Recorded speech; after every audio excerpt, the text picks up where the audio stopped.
चालू करू दे. आजही ते आपल्याला माहिती देणार आहे आणि ती माहिती दिल्यानंतर तुम्हाला ते प्रश्न विचारणार आहे आणि प्रश्न विचारणाऱ्या मुलांना बक्षीस म्हणून त्यांच्याकडे पुस्तक आहे ते पुस्तक देणार आहे. त्यासाठी सगळ्यांनी लक्षपूर्वक त्यांनी सांगितलेली माहिती व्याख्यान ऐकायचे. हा, त्यांच्या सगळ्यात आधी टाळ्यांच्या गजरात स्वागत करायचं.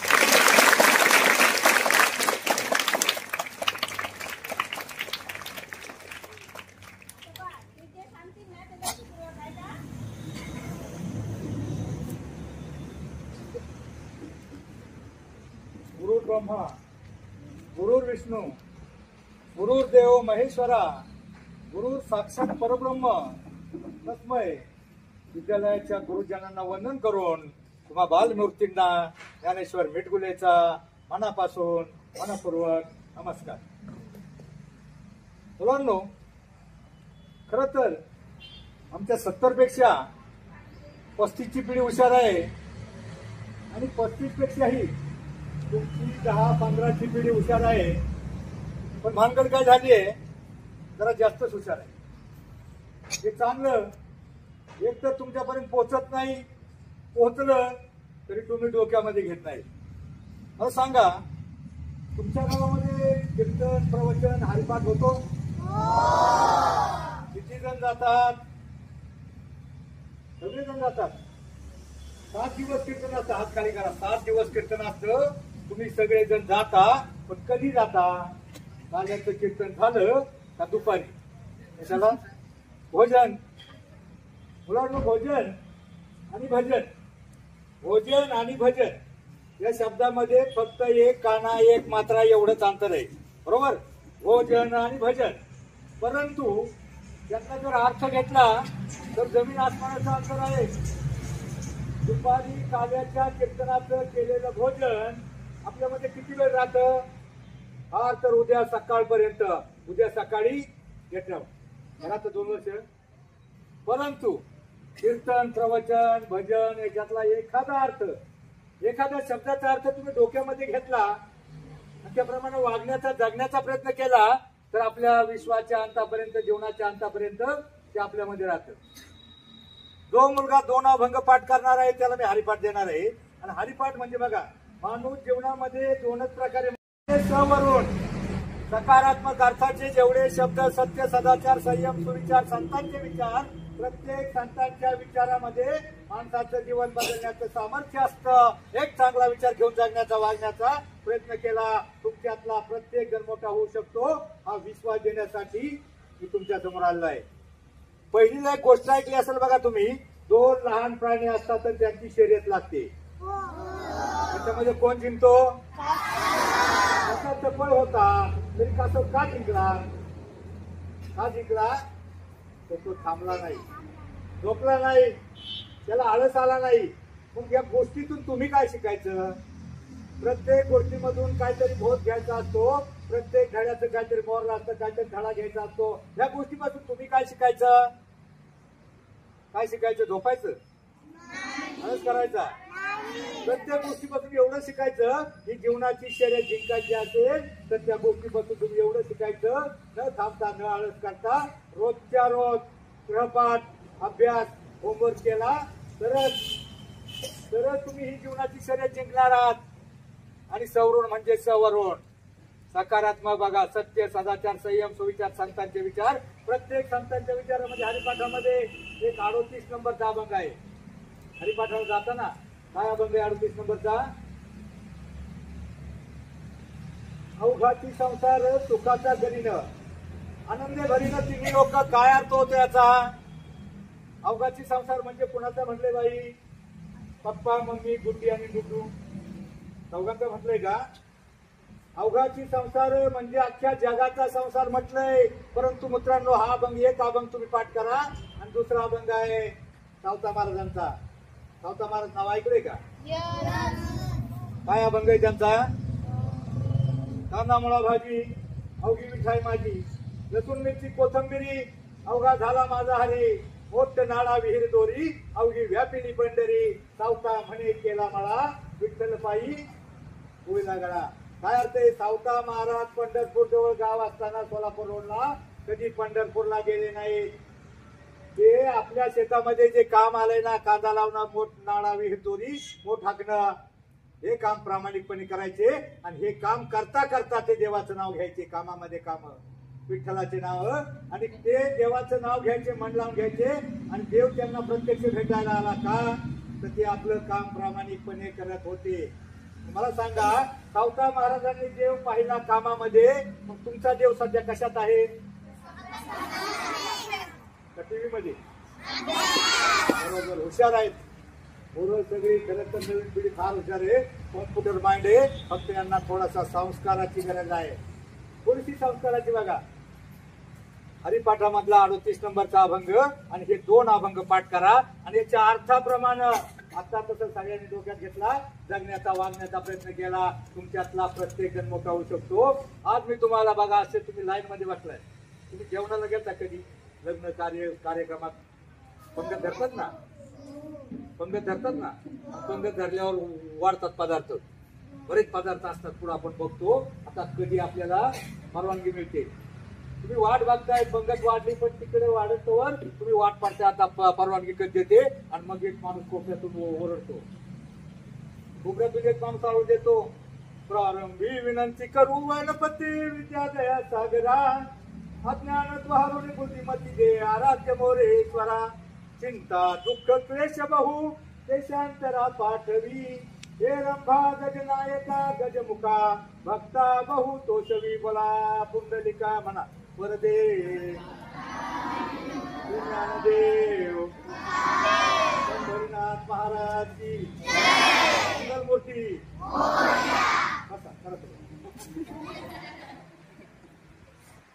मुलांनो, मी तुम्हाला ते भोजनाऐवजी ते भोजन देणार आहे, भजनाचं भोजन देणार आहे. त्या भोजनामध्ये वेगवेगळे पदार्थ असतात, बुंदी, लाडू, गुलाबजाम, बासुंदी, भात, वरण, डाळ. तसं संतांचे विचार, संतांचे अभंग, संतांचं साहित्य आपल्या देशामध्ये फक्त अभंग नाही मुलांनो. अभंगाच्या चाली, अभंगाचा अर्थ डीजेच्या, ऑर्केस्ट्राच्या, सिनेमाच्या गाण्यापेक्षा चांगला असतो. सिनेमाच्या गाण्यापेक्षा चांगला असतो, परंतु तो तुमच्या डोक्यात नाही. मला सांगा, एक गाणं येतं डीजेचं, ते किती वर्ष टिकतं? डीजेचं, सिनेमाचं, ऑर्केस्ट्राचं गाणं 1 वर्ष येतं, 1 वर्ष फेमस होतं, दुसऱ्या वर्षी गायब होतं. मला सांगा, 7-8 वर्षापूर्वी एक बाई आली होती, परत दिसली का? परत दिसली का?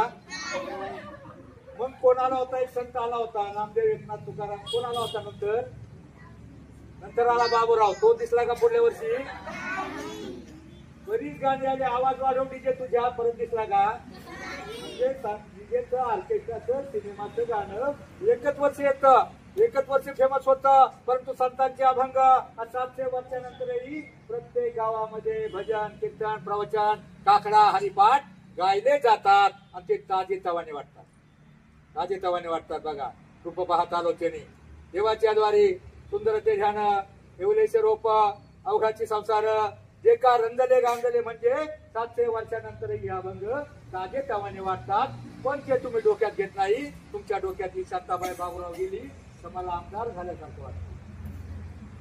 ही गाणी 1च वर्ष येतात.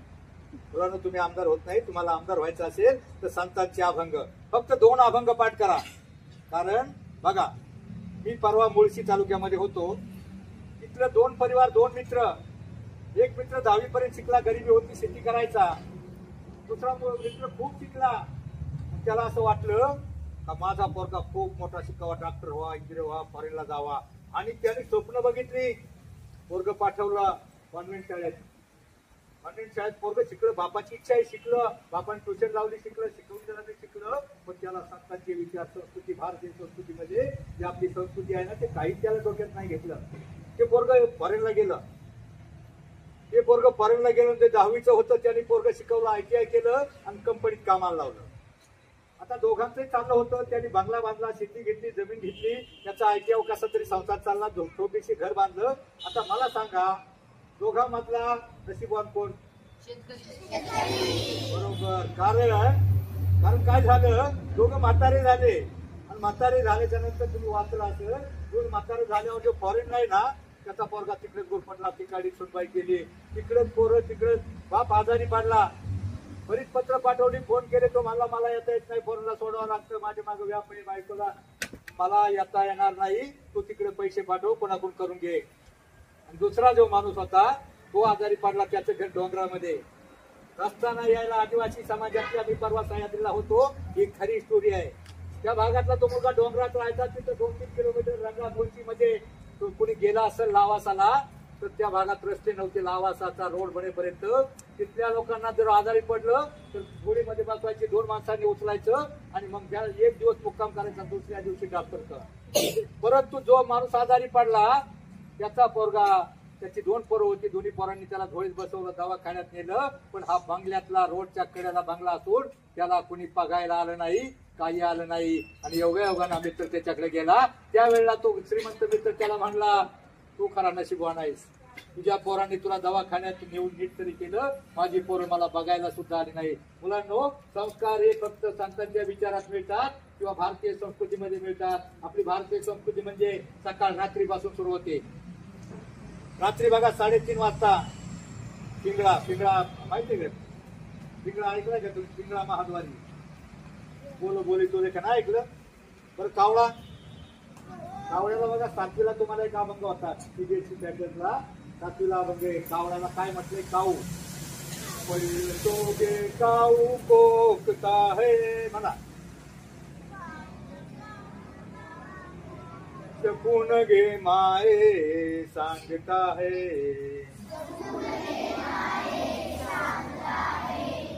कावळ्याला काऊ म्हटलंय, जे 7वीला सीबीएसई पॅटर्नला आहे. ऐक नाही मॅडम, माझा मुलगा सीबीएसई पॅटर्नला आता 8वीला गेल्या वर्षी होतो. अभंग 7वीला आहेत. बहिणाबाईचे अभंग तुम्हाला मास्टर डिग्री पर्यंत आहे, तर ते काही फक्त पास होऊन प्रश्नोत्तर लिहून पास करण्यासाठी नाही, त्याच्यातून काहीतरी घ्यायचं असतं, त्याच्यातून काहीतरी चांगलं घ्यायचं. प्रत्येक अभंग, मुलांनो, अभंग या शब्दाचा अर्थ असा आहे, आयुष्यामध्ये ज्याचे 1-2 अभंग पाठ असतील त्यातल्या एका चरणाप्रमाणे वागण्याचा प्रयत्न केला, अवघाची संसार सुखाचा करीनं, जगाचा नाही करता आला, स्वतःचा केला तरी फार झाला. अभंग बघा, सावळा जातो. पहिले आपल्या भारतीय संस्कृतीमध्ये लोकगीत, पिंगळा, लंगडा, पांगळा, नंदीबैल, वासुदेव, काकडा. माहितीये का? पहिला कोंबडा हरवलेला ऐकलंय कोणी? कोंबडा नाही ऐकला? तर कोंबडी सगळी गेली, खाल्ली लोकांनी. पहिला कोंबडा हरवायचा आणि कोंबडा हरवल्याच्या नंतर बाया दळायला उठायच्या. दळायला उठायच्या जुन्या आळणी बाया होत्या.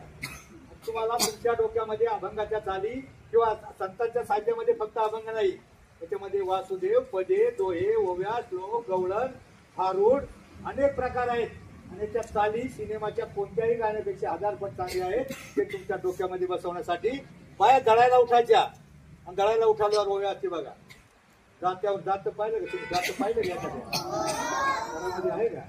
जात गेलं म्हणायला ते जात. पण आता घरामध्ये गिरणी आल्यामुळे, पण जुन्या काळामध्ये बाया दळायला उठायच्या. आणि आळाणी बाया आपलं ज्यांचं आळाणी गाणं असायचं, काही म्हणायचं, दळू ग बाई दळू म्हणा, जात्याला नाही पाळू, दळीची नक्की चाळू.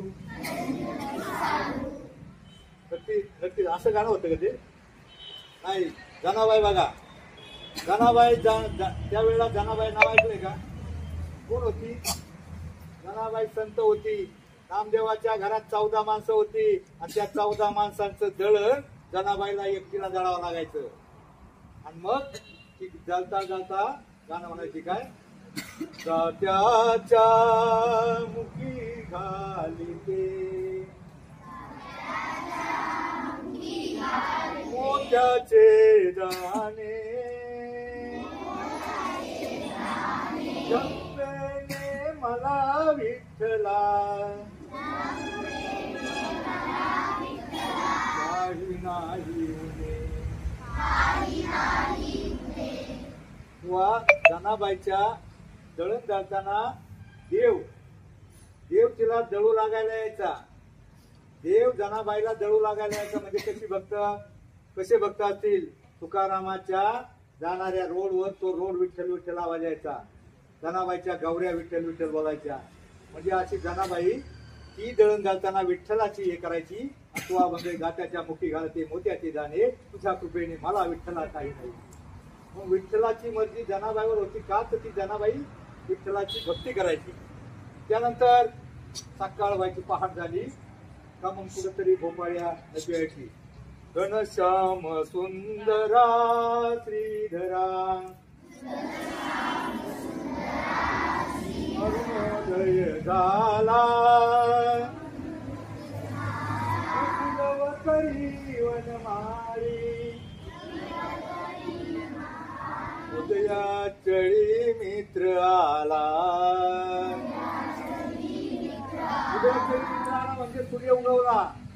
सूर्य उगवल्यावर माणसं जागी झाली, खडबडून जागी झाली. जो तो आपल्या कामाला लागला. कुणाला शाळेत जायचंय, कुणाला कामाला जायचंय, कुणाला भांडण करायला जायचंय, कुणाला कोर्टात जायचंय. म्हणजे माणसातल्या इच्छा, आकांक्षा, काम, क्रोध, मद, मच्छर, मोह सगळं जागे झाले. आणि जागे झाल्यावर एकनाथांनी भारूड म्हटले बघा. जागे झाल्यावर एकनाथ महाराज म्हणतात, सूर्य उगवला, प्रकाश पडला, आडवा डोंगर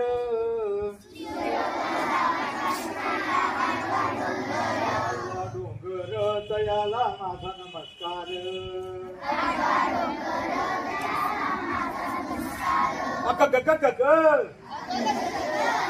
फक्त विंचू चावला म्हणा. म्हणजे काम, क्रोध, मद, मत्सर, मोह याचा माणसाला विंचू चावतो. म्हणजे डोक्यात भिंतात. तुम्ही फक्त माग माणूस बारोडा ऐकलं का नाही कधी? ऐकलंय ना? देवा रे देवा, बयो बयो आयो, विंचू चावला रे, विंचू चावला रे, विंचू चावला हो. काम क्रोध विंचू चावला, नव घामा घाश्याला, कष्ट व्याकुळ झाला, तेने माझा प्राण चालला. काय मी करू, कुठे मी जाऊ, कोणाला सांगू. देवा रे देवा, विंचू चावला रे, विंचू चावला रे, विंचू चावला हो. मनुष्य इंगळी आती दारुणा, मध नांगा मारिला तिनं, सर्वांगी वेदना जाण त्या इंगळीच्या. भय भयो काय आयो, काय मी करू, कुणाला सांगू, कमी जाऊ. विंचू चावला रे, विंचू चावला रे, विंचू चावला हो. त्या विंचवाला उतारा, तमो गुण मागे सारा, सत्व गुण लावा अंगारा. विंचू इंगळी उतरे झाड झाड. भय भयो काय आयो, काय मी करू, कुणाला सांगू, कमी जाऊ. देवा रे देवा, विंचू चावला रे, विंचू चावला रे, विंचू चावला हो. सत्व उतारा देऊना, अवघा सारीरा तमो गुणा, किंचित राहिली पुन पुन्हा, शांत केली जनार्दने. कुठे चावलं? मनाला चावतो. मनामध्ये काम, क्रोध, मद, मत्सर, अहंकार, राग येतो. म्हणजे मनामध्ये जे येतात ना, ते एकनाथांनी सांगितले. या सगळ्या मनातला राग रोग घालवण्यासाठी फक्त सत्वगुणाचा म्हणजे संतांच्या विचाराचा, चांगल्या विचारांचा यावर उतार आहे. संतांचे विचार डोक्यात घेतले ना, तर तुमच्यातला विंचातलं विष निघून जाईल. तर तुमच्यातला प्रत्येक जण मोठा होऊ शकतो. मानव जीवनामध्ये दोनच प्रकारात मोठा होऊ शकतो. तुमच्यातला प्रत्येक जण हिरा आहे, हिरा. माहिती घेरा काय असतं? हिऱ्याचं मोल एक साऱ्या पृथ्वीचं मोल. तुमच्यातला प्रत्येक जण हिरा आहे. तकदीर ने तुम सबको हीरा ही बनाया है. क्या बनाया है? तकदीर ने तुम सबको हीरा ही बनाया है. बस शर्त यह है, जो घिसेगा वही चमकेगा. तो घासला तरच चमकार. तुम्ही दगड, देवाच्या मूर्ती पाहिजे देवळात? देव दगड पाहिजे. बरेच दगड पडलेले असतात. पाथरवट म्हणजे टाकायला, त्याच्यातून मूर्ती बनवायला सांगितलेली असते. मूर्ती बनवता बनवता बनवता 4 मूर्ती बनवायच्या असतात. राम, कृष्ण, शंकर, नंदी याच्या मूर्ती बनवताना बरेच दगड मध्ये फाकळतात, तुटून जातात. बरेच दगड फार मूर्ती बनत आली का कोणतरी तोंडाला फाकळतात. बरेच दगड फाकळल्याच्या नंतर 4-5 दगडांच्या मूर्ती बनवतात. त्या मूर्ती देवळात बसवल्या जातात. आणि मूर्ती बसवल्याच्या नंतर मोठा कार्यक्रम होतो गावामध्ये. मूर्ती प्रतीक्षा पाहिलं ना, डीजे लावतात, वाजंत्री निघतात, पोरं नाचतात, आणि नाचल्यावर त्या मूर्तीचे दगड असतात ना, 4-5 मूर्ती आतमध्ये बसल्या असतात, बाहेर नंदी बसला असतो, आणि बाकीचे जे फुटलेले दगड असतात ना त्यांना कुठंतरी जमिनीच्या बाहेर ओटेच्या खाली काढलेलं असतं, काही पायरीला असतात, काही पटांगणात असतात. आणि मग ज्या वेळेला प्राणप्रतिष्ठा होत असताना ते कार्यकर्ते रोजन्माच्या तालमावर जे नाचतात, तर जे दगड बाहेर वाट्यावर असतात ना ते बाहेरचे गाडलेले असतात, ते दगड फार बेजार होतात. त्यांच्यावर पोरं नाचून नाचून बेजार होतात. दगड वैतागलेले असतात, काही पायरीचे फुटलेले दगड त्याच्यावर पाय झाडून झाडून ते पण वैतागलेले असतात. सोहळा संपन्न होतो, कीर्तन होतं, रात्र होते, आणि रात्र झाल्यावर सगळीकडे सन्नाटा पसरतो, लोक आपापल्या घरी जातात.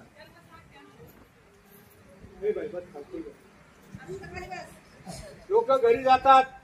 घरी गेल्याच्या नंतर ते बाहेर ओट्याचे पायरीचे दगड होते ना, लोकांनी नाचून नाचून बेजार केलेले ते दगड, ओट्याचा दगड पायरीच्या दगडाला म्हणतो, अरे आपल्याला फार बेजार केलंय, आपण फार परेशान झालो, जीव नकोसा झाला वाटतं. या लोकांनी नाचून नाचून फार आम्हाला तुडवलंय. पायरीचे दगड म्हणतात, पाय झाडून झाडून आम्हाला बेजार केलंय. आणि त्या बाहेरच्या नंदीच्या दगडाला म्हणतात, अरे तुला कुणी पायाने लाथाडलं नाही, तुझी मजा आहे. तो नंदी म्हणतो, अरे माझ्यापेक्षा तुझ्या आत्यांची लय मजा आहे, त्यांना हार घालतात, लोक पेढे भरवतात, नारळ फोडतात, त्यांची लय मजा आहे. त्यावेळेला आता तो नंदी म्हणतो, अरे पण आता नशिबाला रडून काय फायदा. ज्या वेळेला तो मूर्तिकार तुम्हाला साळत होता, ज्यावेळेला तुम्हाला घडवत होता, त्यावेळेला तुम्ही तुटलात. त्यावेळेला तुटलात. जे तुटले नाहीत ते देव बनले, जे तुटले नाहीत ते देव बनले. मग मला सांगा, आता मधी तुटायचं का शेवटपर्यंत मूर्ती देव बनायचं? शेवटपर्यंत शिकायचं का मधी कंटाळा करायचा? तुमच्यातला प्रत्येक जण मोठा होऊ शकतो. बऱ्याच वेळेला तुम्हाला इंग्लिश मिडियमला चांगल्या शाळेत घातले म्हणजे तुमच्या पालकांची अपेक्षा आहे, आमची बाळं इंटरनॅशनल दर्जाचे कोणीतरी बनतील. तुमच्या आई वडिलांची फार छोटी मोठी स्वप्न नाहीत. तुमचे आई वडील तुम्हाला पुढे बघा, माणसाला जीवनामध्ये यशस्वी होण्यासाठी माणसाजवळ आत्मविश्वास हवा, मला काहीतरी बनायचे आत्मविश्वास हवा, आणि तो आत्मविश्वास मिळवण्यासाठी थोडा तरी छत्रपती शिवरायांचा आणि संतांचा इतिहास ज्ञात हवा. कारण जगावं कसं आम्हाला छत्रपती शिवरायांनी शिकवलं, मरावं कसं हे शंभूराजांनी शिकवलं, आणि वागावं कसं हे संत समाज सुधारकांनी शिकवलं. आता मला सांगा, तुम्हाला कुठं शंभूराजासारखं मरायचंय का? भगतसिंग सारखं फासावर जायचंय? बाजीप्रभू सारखे खिंड लढवायचे? किंवा काशी सारखं बलिदान द्यायचंय? तुम्हाला फक्त एक तुमच्या आई वडिलांची फार छोटीशी स्वप्न आहेत. तुम्हाला माहितीये जिजामातेनं काय स्वप्न पाहिलं होतं? त्या मोगलाईत पुन्हा मुमताजच्या स्मृतीसाठी ताजमहाल बांधणारा होऊन गेला एक शहाजहान. त्या पेशवाईत पुन्हा मस्तानीच्या प्रेमासाठी राजमहाल बांधणारा होऊन गेला एक बाजीराव. पण फक्त मराठेशाहीत आपल्या मातेच्या स्वप्नपूर्तीसाठी 360 किल्ले घेऊन स्वराज्य निर्माण करणारा एकच राजा झाला, आणि तो म्हणजे छत्रपती शिवरायांचा जे जे करता होतो.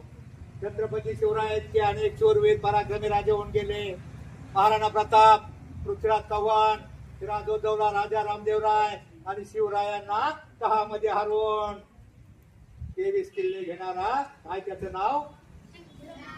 राजे जैसे शिवरायांचे शूर होते, मग त्यांच्या पुढे नावाचा जे जयकार होतो, छत्रपती शिवरायांचा जे जयकार का होतो, तर त्याने अनेक असे गुन्हेगारी समाजातले मावळे जन्मले, त्यांना काम दिलं, स्वराज्य निर्माण केलं. कुणाच्या भाजीच्या देठाला हात लावू नये म्हणून शेतकऱ्यांची पिळवणूक होती ती थांबवली, आणि लेकी बाळीवर अन्याय होत होता, लेकी बाळींना संरक्षण दिलं, आणि आपलं जनतेचं राज्य निर्माण केलं.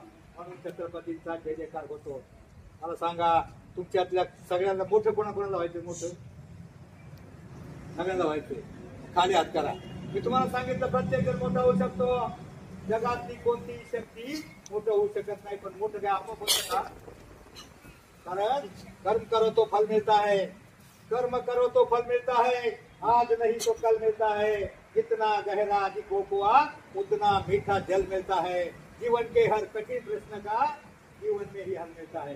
प्रत्येक प्रश्नाचं उत्तर तुमच्या काही काय काय प्रश्न कळत नाही त्याचं उत्तर आपोआप मिळत असतं आणि तुमच्या प्रश्नाचं उत्तर एकच आहे. तुम्ही एकच प्रकारे मोठा होऊ शकता, शिकून आणि सवरून.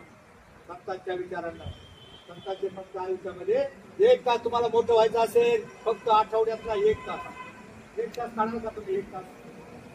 तुमच्या घरामध्ये कुणी दारू पेट असेल, गुटखा खात असेल, प्रत्येकाच्या घरात कुणीतरी करतेच ना, दारू पेत असेल, गुटखा खात असेल, तर एक तास तुम्ही असं करा.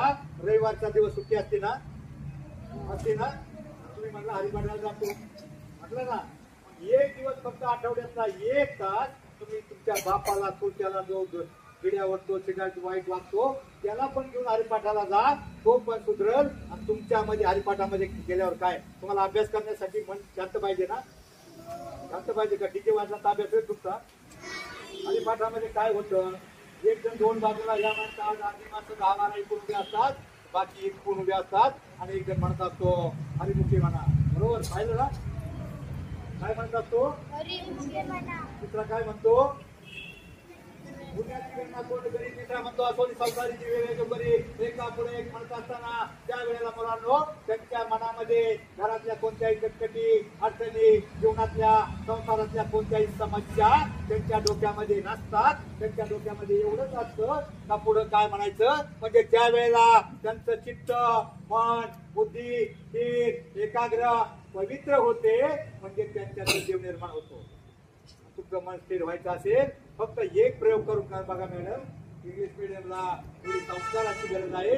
एक तास तुम्ही घर जेवून जवळ असेल ना, तर बापाला कुणाला तरी घेऊन एक तास फक्त संध्याकाळी प्रत्येक गावामध्ये 6 ते 7 हरिपाठ होतो आणि तो टाइम तुमच्या टीव्हीतला असतो. त्या टीव्ही मध्ये तुमच्या नवऱ्याची बायको बघायच्या ऐवजी तुमच्या हरिपाठामध्ये जाऊन काहीतरी काय मालिका टीव्हीतल्या, आपल्याला बायको बघायची का नवऱ्याची? टीव्हीतला टाइम वेस्ट करू नका. टीव्हीमुळे आपली सगळी समाज व्यवस्था, कुटुंब व्यवस्था भ्रष्ट झाली, नष्ट होत चालली. त्या बाईने त्या बाईची खोडी कशी करायची एवढे टीव्ही मध्ये शिकवलं जातं. म्हणून टीव्हीतला एक तास जर तुम्ही एक तास तुमच्यातल्या कुणी जवळ जेवण असेल ज्यांनी आपल्या बापाला, चुलत्याला, भावाला, आईला कुणाला तरी घेऊन एक तास जेवणामध्ये काढला, एक तास हरिपाठामध्ये गेला आणि त्या हरिपाठामध्ये तुम्ही आठवड्यातला एक तास, आठवड्यात किती दिवस असतात? 5 दिवसाचे तास किती झाले? 24-7 भाडे येतात का? कॅल्क्युलेटर आल्यामुळे विसरलो. 24-7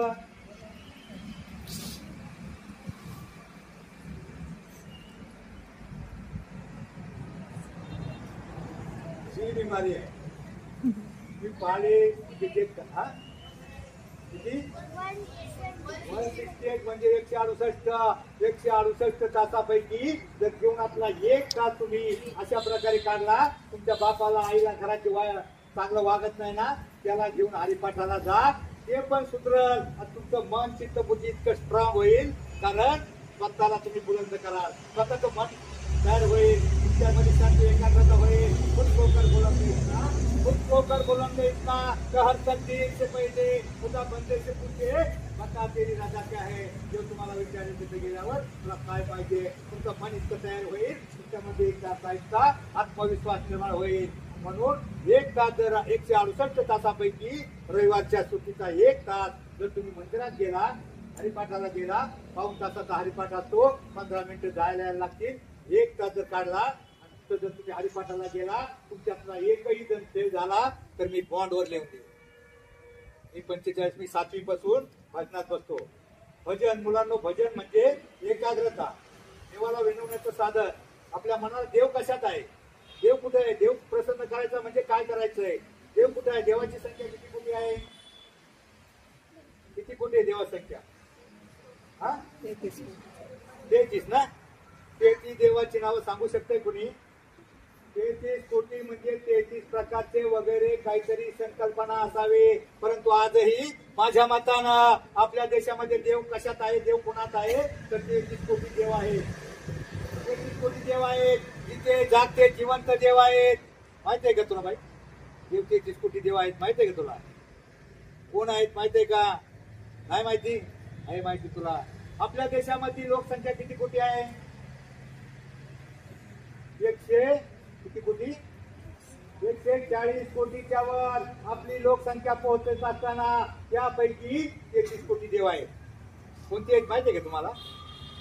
140 कोटी पैकी 33 कोटी देव आहेत आणि ते कोणते आहेत तर त्यांची सरकारी आकडेवारी सांगतो. बालवाडीपासून मास्टर डिग्री पर्यंत ते निष्पाप निरपेक्ष सात्विक वृत्तीचे ते निष्पाप असे विद्यार्थी आहात ना. तुम्ही खरे देव आहात आणि तुमच्यातलं देवपण टिकवण्यासाठी जगवण्यासाठी जागवण्यासाठी आमच्या वारकरी साहित्य परिषदेचा हा छोटासा प्रयत्न आहे. तुमच्यातला प्रत्येक जण देव आहे. जोपर्यंत तुमच्यामध्ये वाईट विचार घुसत नाही तोपर्यंत तुमच्यातला प्रत्येक जण देव आहे. ज्ञानियांचा वाहतुक्याचा वंश तुमचा तोच आहे. आपल्या ही रक्ताचा थोडा ईश्वराचा अंश आहे. ईश्वर देव म्हणजे तरी काय असतं? आत्मा हा परमेश्वर, बरोबर. आणि हा आत्मा पवित्र देव टिकवण्यासाठी तुम्ही हरिपाठामध्ये 1 तास काढला ना तुमच्यातला प्रत्येक देवच राहील. राक्षस बनणार नाही. ज्या वेळेला वाईट विचार सगळीकडे आग लागले भडका उडालाय की आग जवळ येते. आग जवळ येते. घरात हाती आहे, बाहेर पाडस आहे. पाडस या आगीमध्ये भस्मसात होणार आहे. ते पाडस जवळ जळून जाणार आहे. आता मला सांगा, आग जवळ येते. जंगल पेटलंय, वनवा पेटलाय जगदुनियेमध्ये. भडका उडालाय. तो भडका जवळ येतोय. पाडस बाहेर खेळतोय आणि आई आतमध्ये आहे. आणि ते पाडस गहाळपणे बाहेर खेळते कशात तरी व्यस्त आहे. मला सांगा, ते पाडस बाहेर खेळत असताना आग जवळ येते. ते पाडस आगीमध्ये सापडणार आहे. परंतु तेवढ्यामध्ये काय झालं? त्या आगीमधून एक वाघोबा होरपळून बाहेर आला. जंगलातल्या लागलेल्या आगीतून एक वाघोबा बाहेर आला. त्या वाघानं पाहिलं पाडस पाहिलं आणि ते वाघोबा त्याला वाटलं आता मला शिकार मिळते. तो पाडसाकडे भेट घेणार आहे. आणि त्याच वेळेला घराच्या बाहेरच्या बाजूला 2-3 शिकारी टपून आहेत. त्याने पाडस पाहिलं. त्या पाडसावर ते बाण रोखून उभे आहेत.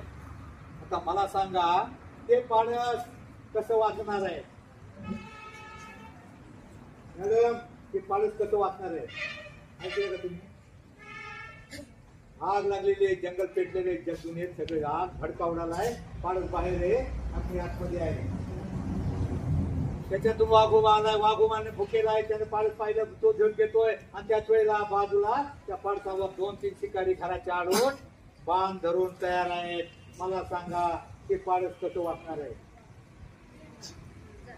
देवानी ना, बरोबर. देवानी तर बरं ठीक आहे, तुझं सत्य सांगतो. दैवी चमत्कार होतो. डोकाट्याचा वारा सुटतो. विजांचा कडकडाट होतो. विजांच्या कडकडाट झाल्यावर आकाशातले ढग एकमेकाशी टक्कर देऊन पाऊस सुरू होतो. आणि पाऊस सुरू झाल्याच्या नंतर त्या पावसामुळे ज्या विजांच्या कडकडामुळे काय होतं? त्या शिकारी आहे ना, त्या शिकाऱ्याचा हात फायबल होतो. त्याने तो गेला तो झेप घेऊन पाहणाऱ्या माणसाच्या जवळ झेप घेऊन पाहणाऱ्या वाघाला लागतो. तो वाघ त्या बाणानं मरतो आणि विजांचा कडकडाट झाल्यावर वीज त्या शिकाऱ्यावर पडते आणि पाऊस सुरू झाल्यावर सगळी आग विझते. बरोबर. आता उत्तर दिलं. आता मला सांग, ते पाडस कोणतं? ती आई कोणती?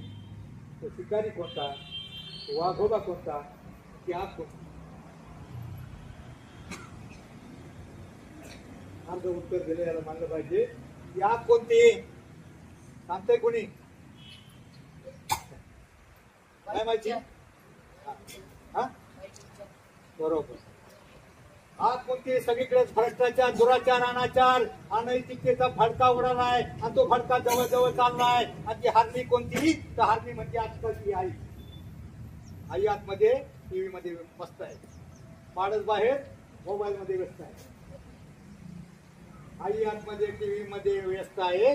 पाडस मोबाईल मध्ये बाहेर खेळतोय. आणि सगळा भडका आणि दुराचार, विचार, भ्रष्टाचार, अनाचार, अनागोंदी, अनैतिकतेचा वनवास जवळ येतोय. आणि त्यावेळेला तो वाघोबा कोणता?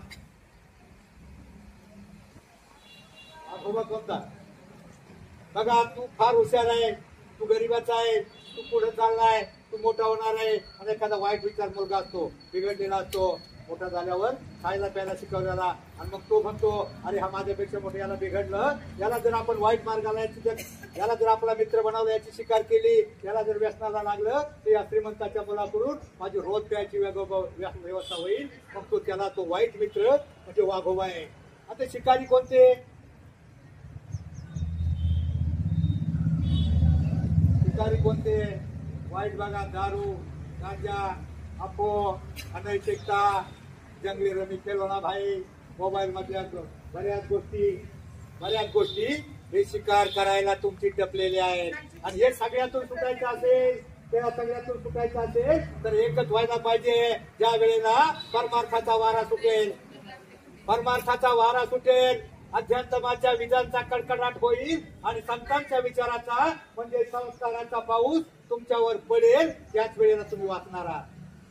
नाहीतर तुमची एकतर शिकार होईल, एकतर भटक्यात सापडणार किंवा एकतर वाघोबा खाईल. म्हणून संतांचे विचार तुमच्यासाठी आवश्यक आहे. तर आता मला सांगा मॅडम, काय सांगितलं सांगता द्या. ते कसे वाचतील?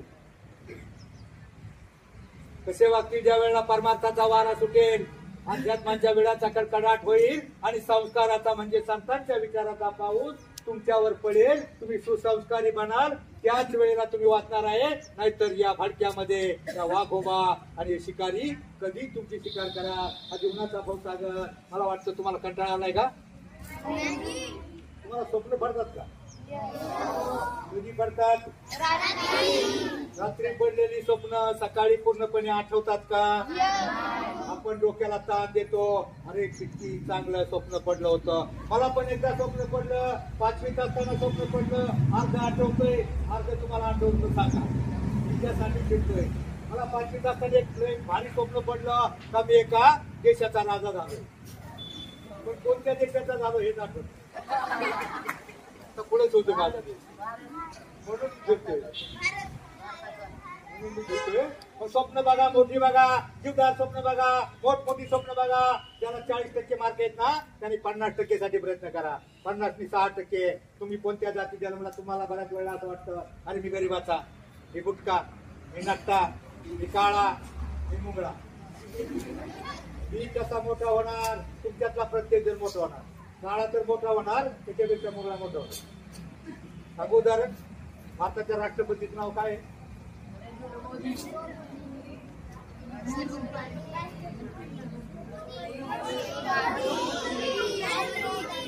पंतप्रधान.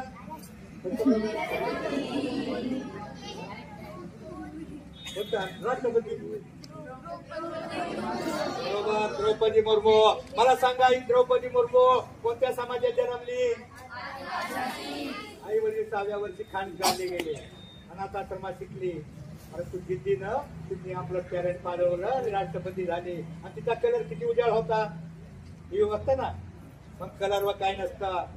कोणत्या जाती जन्मलो, कोणत्या धर्मात जन्मलो, कोणता देवानं कलर द्यावा हे आपल्या हातामध्ये नसतं. पण जन्मल्यानंतर शिकून सवरून कसं मोठं व्हायचं हे नक्की तुमच्या हातामध्ये आहे. मला सांगा दुसरं पात्र. तुम्ही राष्ट्रपती APJ अब्दुल कलाम माहिती आहे? कोणत्या जाती जन्मले? अहो गरिबांच्या समाजात त्यांना खायला नव्हतं. 5वी पासून पेपर टाकायचे तेव्हा पुढे वडापाव जगले. त्यांच्या शिक्षणासाठी त्यांच्या बहिणीनं बांगड्या मोडल्या आणि ते पेपर टाकता टाकता उरलेल्या रद्दीमधले लेख वाचायचे. ते लेख वाचल्यानंतर त्यांना चालना मिळाली आणि चालना मिळाल्यावर त्यांनी मला ठरवलं त्यांनी मी काहीतरी म्हणू शकतो. आणि मिसाईल मॅन भारताचा पहिला राष्ट्रपती आणि पहिला मिसाईल मॅन शास्त्रज्ञ APJ अब्दुल कलाम गरीब घराण्यात जन्मले, मुस्लिम समाजात. ते जाऊ द्या. एक नाव ऐकले PT उषा कोण होती? कोण? निर्वाण होती. धावपट्टू होते. अहो धावपट्टू होते. ती आदिवासी समाजातली एक तामिळनाडूतली मुलगी. तिचा कलर काय गोरा होता का? कलर काय असतं का?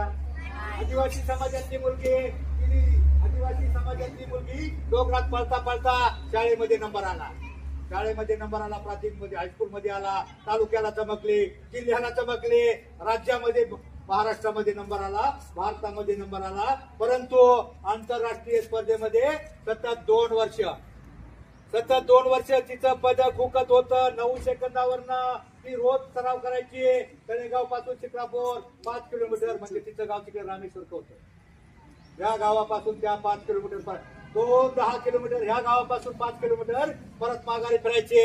सतत 2 वर्ष सराव केला, पण पदक मिळत नव्हतं. पण एका दिवशी काय झालं, चमत्कार झाला. माग लागली बरोबर.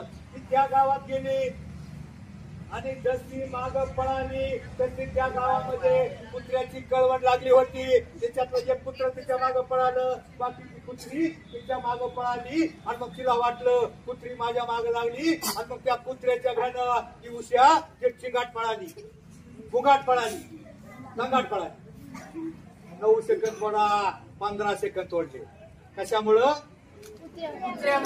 जीवाच्या आकांतानं. मग असं समजा कधी एक कुत्र तुमच्या मागे लागलंय जीवाच्या आकांतानं. मन लावून जर तुमच्या प्रत्येकानं अभ्यास केला, तुमच्यातला प्रत्येक जण मोठा होऊ शकतो. तुम्ही मीराबाई नाव ऐकलं का? मीराबाई, मीराबाईचं एक भजन होतं बघा. त्या 2 ओळीतून तुम्ही काय घ्यायचं? मीराबाईचं एक भजन होतं, जैसी लागी लगन म्हणा, मीरा हो गई मगन,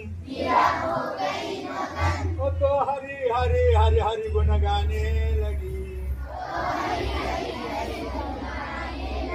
काय अर्थ होतो याचा सांगतं का एक जण पटकन? काय अर्थ होतो जैसी लागी लगन? जैसी लागी लगन म्हणजे मीराबाईला श्रीकृष्णाच्या भक्तीची एवढी आवड निर्माण झाली होती, गोडी निर्माण झाली होती. तशी गोडी तुम्हाला अभ्यासाची निर्माण झाली. आणि मीरा हो गई मगन म्हणजे मीराबाई श्रीकृष्णाच्या भक्तीमध्ये एवढी मग्न झाली होती. तसे जर तुम्ही अभ्यासामध्ये मग्न झाला, आठवड्यातला 1 तास हरिपाठाला गेला, तर जगातली कोणतीही शक्ती तुम्हाला मोठं होण्यापासून रोखू शकत नाही. असं होणार आहे का? एखादा चीनचा सैनिक येईल, एखादा पाकिस्तानचा आतंकवादी येईल आणि म्हणाले बाळ्या घालू का गोळ्या, लय अभ्यास करून कॅप्टन होऊ नको, कलेक्टर होऊ नको, असं म्हणणार आहे का दुसरा कुणी येऊन? जगातली कोणतीही शक्ती तुम्हाला मोठं होण्यापासून रोखू शकत नाही. पण काही शत्रू आहेत, आळस, कंटाळा, बेफिकिरी, आतले शत्रू बाहेर काढा. आणि त्यापेक्षा भयंकर तुमचे जानी दुश्मन आहेत. मोबाईल, टीव्ही, डीजे, पाटलांचा बैलगाडा राडा करून ठेवू नका. जीवनाची शर्यत जिंकायची असेल तर ती मन लावून त्या जनाबाई प्रमाणे, मीराबाई प्रमाणे तुम्ही अभ्यासात मन लावून त्या जीवाच्या आकांताने जर अभ्यास केला, जगातली कोणतीही शक्ती तुम्हाला मोठं होण्यापासून रोखू शकत नाही. स्वप्न मोठमोठी बघा. मला कलेक्टर व्हायचंय, मला कलेक्टर व्हायचंय, मला APJ अब्दुल कलाम प्रमाणे राष्ट्रपती व्हायचंय, मला शेरपा तेलसी प्रमाणे एव्हरेस्ट सर करायचंय, मला कल्पना चावला प्रमाणे अंतराळात आहे ना किती दिवस आता आहे का माहिती? बातम्या बघितल्या का? कल्पना चावला प्रमाणे अंतराळवीर म्हणायचंय. मोठमोठी स्वप्न बघा. तुम्ही जर मोठं स्वप्न बघितलं कलेक्टर व्हायचं, तर कुठेतरी तहसीलदार स्वप्न बघा. त्याच्याकडे सायकल नाही ना, त्यानं सायकलचं बघा. सायकल आहे त्याच्याकडे, त्यानं मोटरसायकलचं बघा. मोटरसायकल आल्यावर मोठ्या गाडीचं बघा. एवढे एकदम गाडी टेम्पो घेऊन टप्प्याने स्वप्न बघा. थोडी टप्प्यात 40% 50% करा, 50% 60% करा. एकदम 40 70 होत नाही. स्वप्न मोठी बघा आणि ती स्वप्न जोरदार बघा. आणि ती स्वप्न पूर्ण करण्यासाठी एकच मार्ग आहे, तो म्हणजे शिकून आणि स्वप्न सौरोड. हे असंच एका शाळेत सांगितलं, मोठी स्वप्न बघा, मोठी स्वप्न बघा. म्हणल्यावर त्याच्यानं वेगळं डोकं वापरलं. त्याने डायरेक्ट म्हटला सायकलचं स्वप्न. सायकल नव्हती. सायकल घेण्याच्या ऐवजी आपण काय करू, एखादी 9,000ला सायकल नव्हती, 9,000 मध्ये डायरेक्ट एखादी सेकंड हँड मोटरसायकल घेऊन त्याने डायरेक्ट स्वप्न टेम्पो घेतला. मग ते दिवसभर हिंडलं, सगळ्या गॅरेजला गेलं. जुन्या गाड्या चालू होईना, तिका मारून काय पाय थकले, दमलं, रात्र जाऊन घरी झोपल्यावर पाठ गोदडीत पायदा झाडायला लागलं. आखी गोदडी फाडली. बाप म्हणला रे बाळ्या काय झालं, गोदडी फाडली, काय लेका काय करतो काय? ते पोरग म्हणतंय गाडी चालू करतोय. मोठी स्वप्न बघा आणि योग्य स्वप्न बघा आणि ती प्रयत्न करण्याची पूर्ण करण्यासाठी शिकवून सवरून एकच मार्ग आहे. जीवदार स्वप्न बघा. कारण ध्येय मंजिल पूर्ण ठेवा. मंजिल उन्हीं को मिलती है जिनके सपनों में जान होती है. पंखों से कुछ नहीं होता, हौसलों से उड्डाण होती है. हौसले बुलंद ठेवा आणि ते पूर्ण करण्यासाठी एकच मार्ग आहे. आठवड्यातला 1 तास हरिपाठाला घरच्याला घेऊन जा आणि जीवाच्या आकांतानं त्या मीराबाईप्रमाणे अभ्यास करा आणि त्या पीटी प्रमाणे तुमच्या मागे करिअरचं पुत्र लागले असं समजून करिअर घडवा. तरच तुमची स्वप्न पूर्ण होते. तुम्ही राष्ट्रपती बघा प्रत्येक गावामध्ये मॅडम, प्रत्येक गावामध्ये शोकांतिका आहे. ही पोरं अजून लहान आहेत तरी तुमच्या माहितीसाठी सांगतो, प्रत्येक गावामध्ये प्रदूषण झालंय. 10% मुलांची लग्न होत नाहीत. ती लग्न कोणती होत नाहीत माहितीये काय? लाल शेटवाल्या 10% मुलांची लग्न होत नाहीत. आणि ती मुलं कोणती आहेत माहितीये का? जी आता अभ्यासात टंगळमंगळ करतात, नोकरी धंद्यापर्यंत पोहोचत नाहीत, मधीच राडा करून घेतात. अशा मुलांची लग्न होत नाहीत. म्हणून तुम्ही कमीत कमी राष्ट्रपती व्हायचं नाही तरी पती व्हायचं तरी स्वप्न बघा.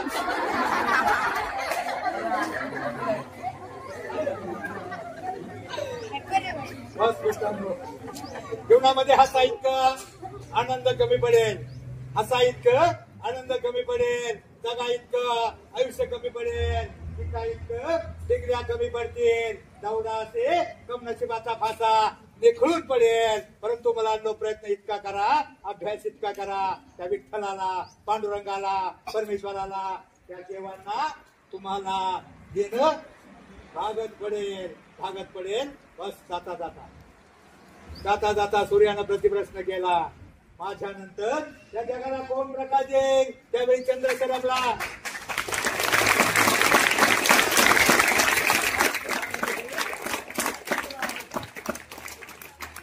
शेवटच्या काळात मला माहितीये चंद्र शरमला.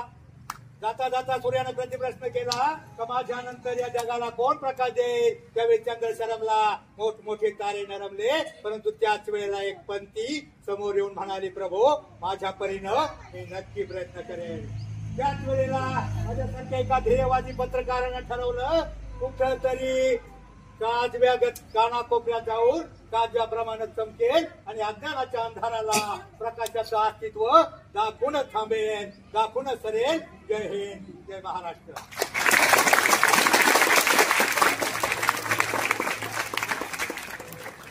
फायदेशीर काय मिळालं का? काय फायद्याचं वाटलं का? सगळंच वाटलं का? एक जण सांगा. तुम्हाला बोलता आलं पाहिजे पहिला प्रश्न, दुसरा गाता आला पाहिजे. त्यासाठी तुम्हाला मी म्हणायला सांगितलं. एक जण सांगायचं तू तुम्हाला काय फायदेशीर वाटलं का? सगळ्यात तोटा वाटला.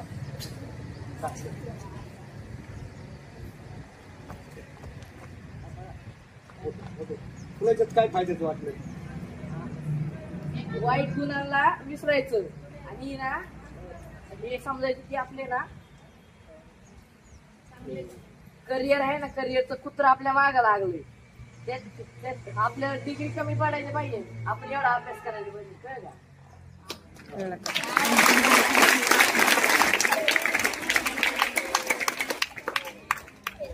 प्रश्न असा आहे, छत्रपती शिवरायांच्या 2 मुलांची आणि सुनांची नावं कोण सांगते? पटकन येऊन सांग. छत्रपती शिवरायांच्या 2 मुलांची, सुनांची.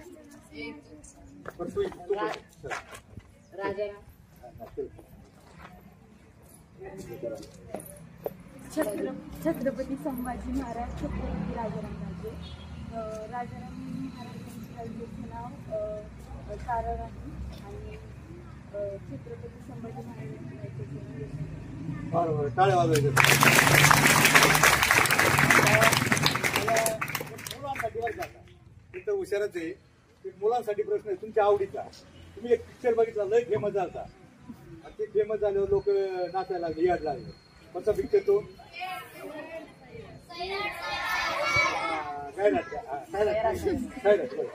तर त्या सैराट मधल्या नाही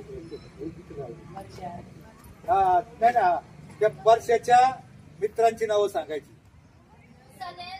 एवढी सांगाय, पटकन येऊन सांगा. इकडे येऊन सांगायची.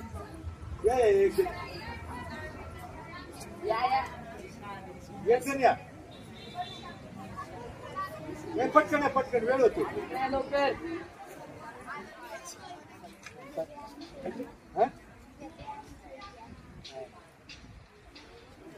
काय वेगळं द्यायला म्हणते नाही सांगितलं.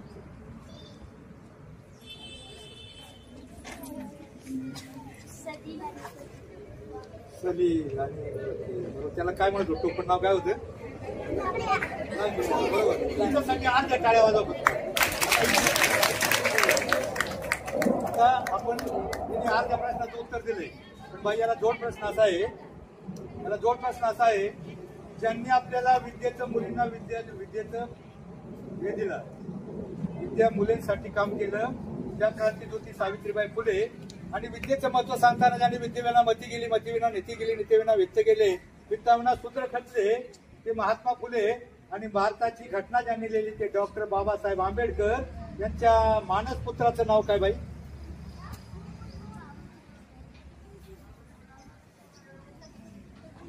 आता तुला लंगड्या माहिती मग ज्यांनी आपली घटना लिहिली ज्यांनी मुलींना यशवंत बरोबर त्यांच्यासाठी टाळ्या वाजवा. आता उद्या फक्त हरिपाठ देतो तू फक्त हरिपाठ पाठ कर आता. लंगड्याचं काय करायचं तुला काय करायचंय का लंगड्या माहिती आहे ना पण त्यांना यशवंत माहिती नाही. तुमचे गरजे काय संतांचे समाज सुधारकांचे विचार त्यांच्या डोक्यामध्ये जायला पाहिजेत. आणि बस मॅडम एक होतंय तुम्ही दूध घेता घरी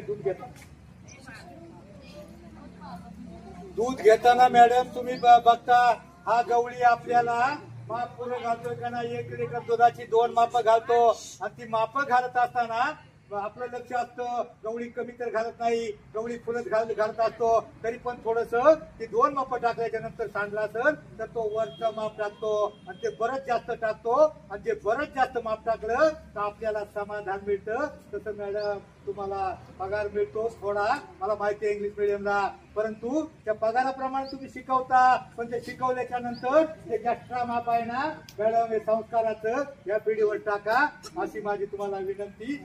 धन्यवाद. जय हिंद.